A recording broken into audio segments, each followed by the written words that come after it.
பத்தாள் திங்கிற சோத்த ஒத்தாள் திங்கிறானே, அட பாவி.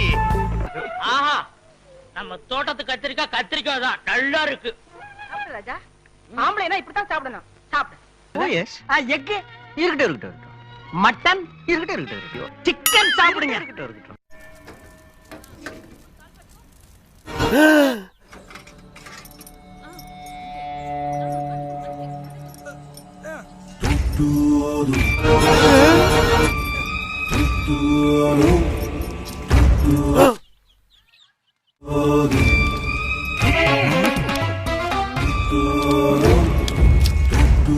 எலும்ப மெதுவா கட்டிட்டா இருபது. சாத்தானுக்கு பிறந்தவன்.